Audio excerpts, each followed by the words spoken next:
आइए, along U1 curve के लिए कर रहे हैं हम लोग। U1 कर्व के लिए जब पढ़ते हैं तो दो कर्व और बचे, U2 और U3। उन दोनों की वैल्यू क्या रहती है आपकी? कांस्टेंट। U2 और U3 कांस्टेंट है U1 कर्व के लिए। अगर U1 कर्व के लिए कांस्टेंट है तो हम पढ़ चुके हैं ds square. U2 U3 value constant है तो du2 और du3 की वैल्यू क्या हो जाएगी? डिफरेंशियल इनका 0। अगर 0 हो गया तो ds स्क्वायर की वैल्यू निकालते हैं। इक्वेशन नंबर 4 से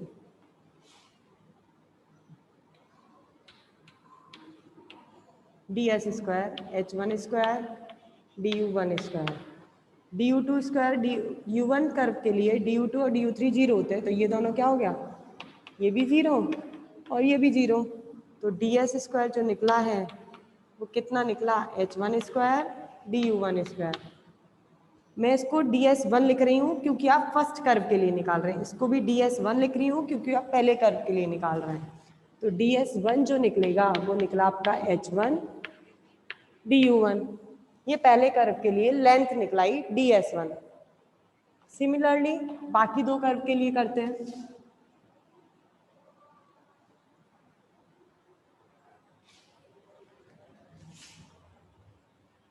दूसरे कर्व के लिए ds2 स्क्वायर। u1 कर्व हो गया, अब अलोंग u2 कर्व। जब u2 कर्व के लिए बात करोगे, u2 कर्व बोलिए या v कर्व बोलिए, बात एक ही है। u2 कर्व के लिए पढ़ेंगे तो u1 और u3 दोनों की वैल्यू क्या रहेगी आपकी? कांस्टेंट। दोनों की वैल्यू कांस्टेंट है तो du1 du3 वैल्यू क्या आ जाएगी आपकी? 0। फ्रॉम इक्वेशन 4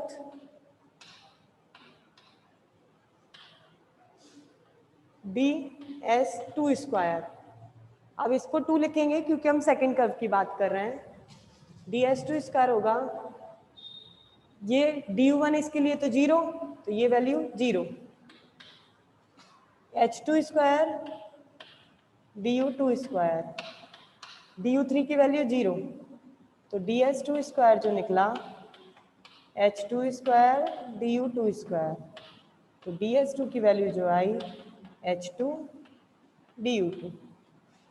ये आपकी v कर्व के लिए लेंथ निकली है। अब निकालेंगे along u3 curve. u3 curve को इसका कौन सा कर्व है? w curve. अब इसमें कांस्टेंट कौन कौन से रहेंगे? u1 u2, इनकी वैल्यू क्या निकल गई? कांस्टेंट। तो इनका डिफरेंशिएशन du1 du2, इनका डिफरेंशिएशन क्या होगा? 0। स्क्रीनशॉट लीजिए।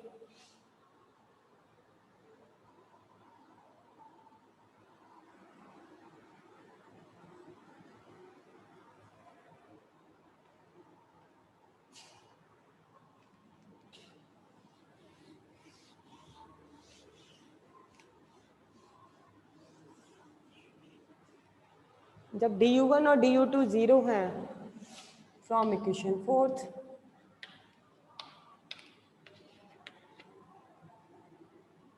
ds3 स्क्वायर, du1 0 du2 0, अब बचेगा आपका 3 वाला।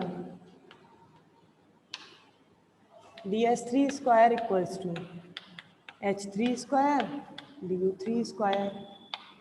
ds3 जो निकला h3 du3। अब हमने तीनों कर्व की लेंथ निकाल ली। देखिए अब कर्व,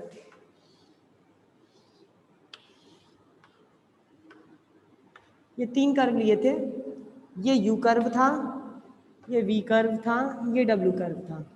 u कर्व के लिए हमने लेंथ निकाली ds1 और इसकी वैल्यू निकली h1 du1। मतलब इसकी लेंथ जो निकली है इस कर्व की वो निकली h1 du1। ds2 इस कर्व के लिए जो लेंथ निकली h2 du2। w कर्व लिया, इसके लिए लेंथ निकली ds3, इसकी निकल गई h3 du3। ये हम इन तीनों एक्सिस की लेंथ निकाल चुके हैं। अब देखिए, कल मैंने स्टार्टिंग में एक डायग्राम बनाया था, वो डायग्राम दोबारा बना रही हूँ मैं इस वक्त।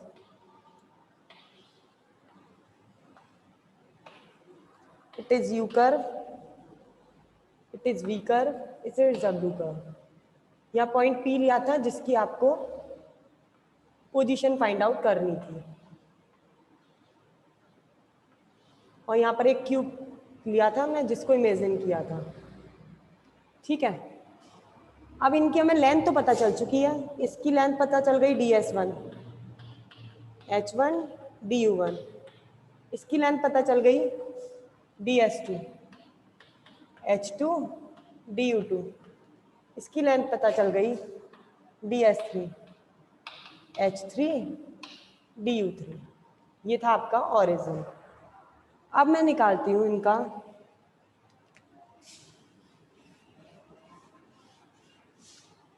इस कर्व के लिए। अब मुझे निकालना है surface element.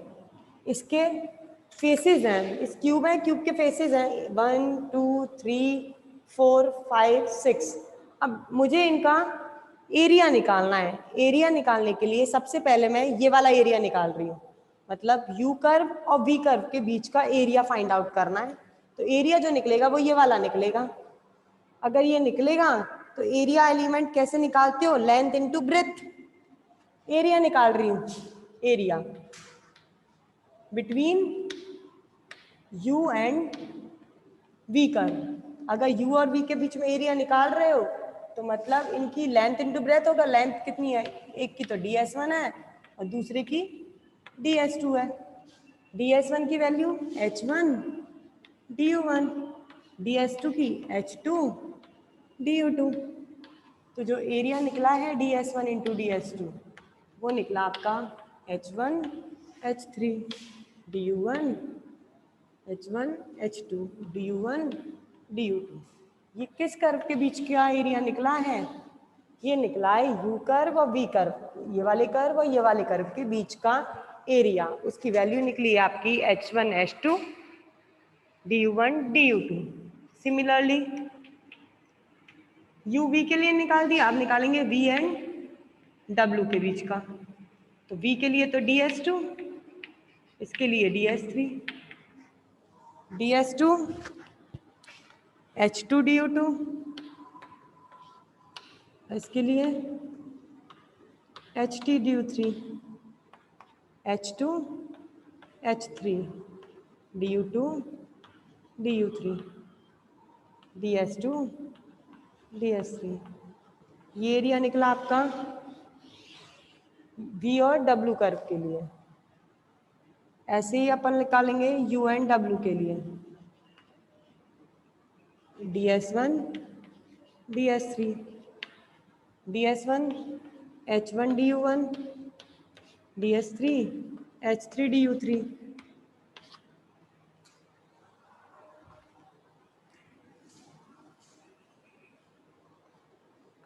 ds1 ds3 h1 h3 du1 du3। ये एरिया निकला आपका v और w के लिए। ये मैंने एरिया एलिमेंट निकाल दिया आपके तीनों कर्वों के बीच का। अब निकालना है आपको जो हमने क्यूब इमेजिन किया है u v w के बीच में, उस क्यूब का वॉल्यूम निकालना है। मतलब आपको वॉल्यूम एलिमेंट निकालना है u v w के बीच में जो कर्व है उसका। अब निकालते हैं वॉल्यूम एलिमेंट। वॉल्यूम क्या होता है, वॉल्यूम एलिमेंट। वॉल्यूम एलिमेंट जो आप डिनोट करोगे वो डिनोट करोगे डी टॉ से। डी टॉ से अपन इसका वॉल्यूम डिनोट करेंगे, डी टॉ। वॉल्यूम जो होता है वो क्या होता है, क्यूब का L into B into H.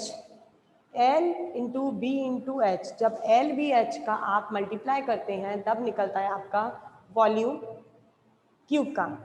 आइए सबसे पहले length ds1, breath ds2, height ds3, ये निकला volume element. d2 equals to ds1 की वैल्यू कितनी है h1 du1, ds2 की h2 du2, ds3 की h3 du3। Volume element d2 equals to h1 h2 h3 du1 du2 and du3। ये निकल गया आपका जो क्यूब इमेजिन किया था u v w कर्व के बीच में उनका वॉल्यूम एलिमेंट, और वॉल्यूम कितना होता है h1 h2 h3, मतलब स्केल फैक्टर, और du1 du2 du3। अपन ने क्यूब के सभी सरफेसेस का एरिया निकाला और उस पूरे क्यूब का वॉल्यूम निकाला। इसी अब ये वाला टॉपिक आपका कंप्लीट हो चुका है। कौन सा टॉपिक पढ़ा हमने? Second topic, orthogonal curvilinear coordinate system, और ये टॉपिक आपका कंप्लीट हो गया है।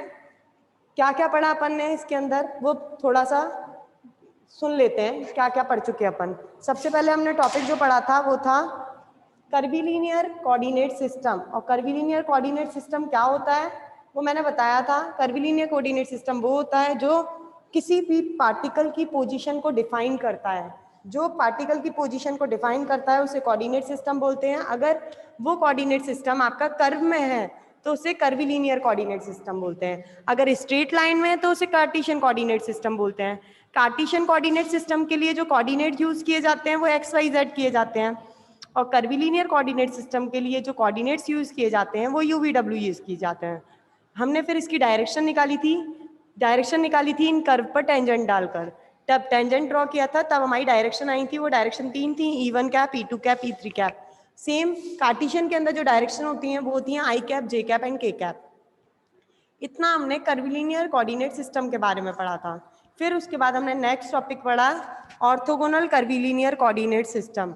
ऑर्थोगोनल कर्वीलिनियर कोऑर्डिनेट सिस्टम का मतलब है, ऑर्थोगोनलिटी मतलब होता है परपेंडिकुलर। जब तीनों आपके एक दूसरे के ऊपर परपेंडिकुलर होते हैं तो वो सिस्टम जो कहलाता है उसे बोलते हैं ऑर्थोगोनल कर्वीलिनियर कोऑर्डिनेट सिस्टम। और तीनों जो होने चाहिए वो कर्व में होने चाहिए। जब तीनों कर्व में होंगे तब आपका जो सिस्टम बनेगा, और तीनों एक दूसरे के परपेंडिकुलर है तब बनेगा orthogonal curvilinear coordinate system. Orthogonality के लिए हमने दो चीज निकाली, मैंने टॉपिक के साथ ही नेम डलवाया था, base vector and scale factor. Base vector निकाला जिसको आपने डिनोट किया, बेस वेक्टर को, इसका स्क्रीनशॉट ले लीजिएगा।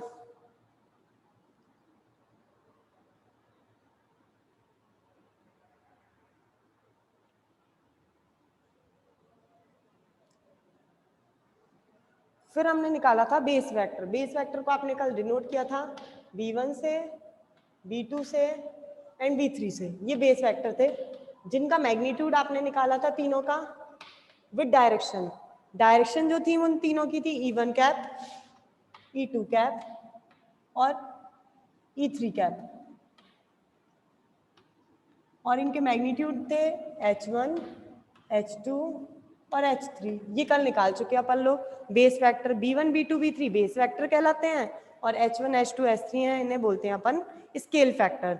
ये दो टॉपिक मैंने इसमें डलवाए थे, base vector and scale factor. Base vector का पता चल गया आपको, और स्केल फैक्टर भी बता दिया। स्केल फैक्टर होता है आपका H1 H2 H3। फिर इसके बाद हम लोगों ने निकाली थी जो कर्व बनाया था, जहां से हमने आज स्टार्ट किया काम करना।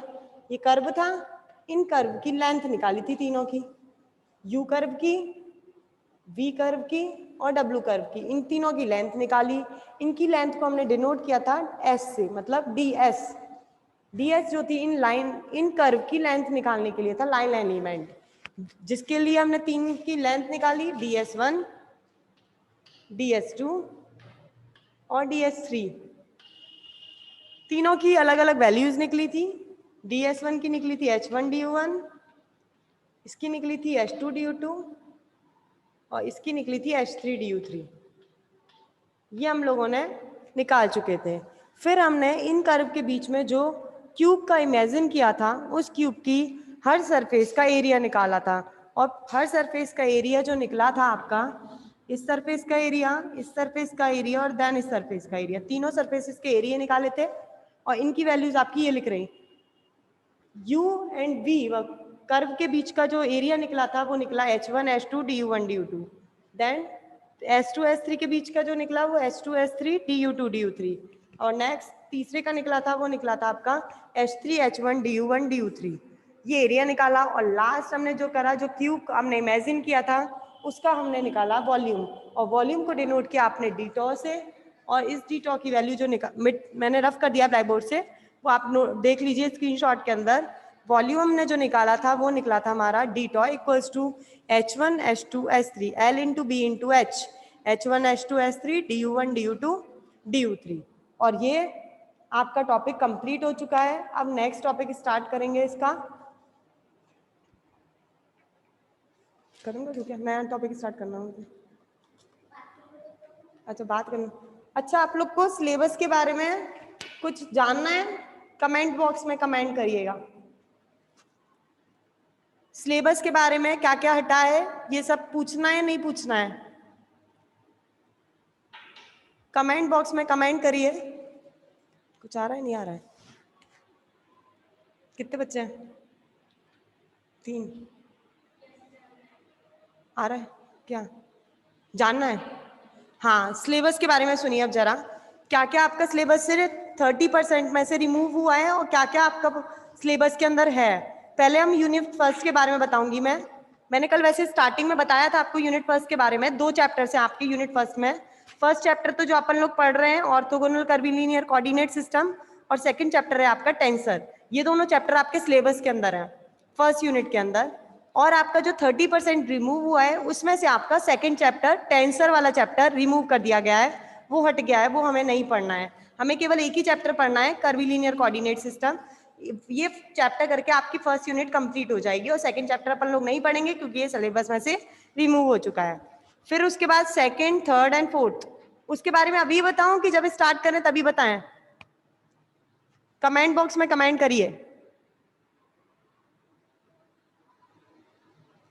सेकंड थर्ड फोर्थ यूनिट अभी जानना है या फिर बाद में जब अपन लोग चालू करेंगे तभी? कमेंट करिए। आया नहीं आया? कमेंट करिए आप लोग कि सेकंड थर्ड फोर्थ अभी जानना है। अच्छा बाद में बता दूं, चलिए ठीक है। उसके बारे में हम लोग नेक्स्ट जब स्टार्ट करेंगे सेकंड थर्ड फोर्थ तब बताऊंगी। फर्स्ट यूनिट के बारे में आपको पता होना चाहिए जो हम पढ़ रहे हैं कि इसमें कितने चैप्टर्स थे और कितने चैप्टर रिमूव हो गए जो आपको नहीं पढ़ना है। वो मैंने बताया अभी 2 चैप्टर्स थे, एक चैप्टर रिमूव हो चुका है टेंसर वाला। अपन लोग को जो पढ़ रहे हैं वही वाला पढ़ना है बस। इसके बाद आपकी फर्स्ट यूनिट कंप्लीट हो जाएगी। उसके बाद नहीं करेंगे ये टेंसर वाला पार्ट अटेम्प्ट, इसी साल हटा है।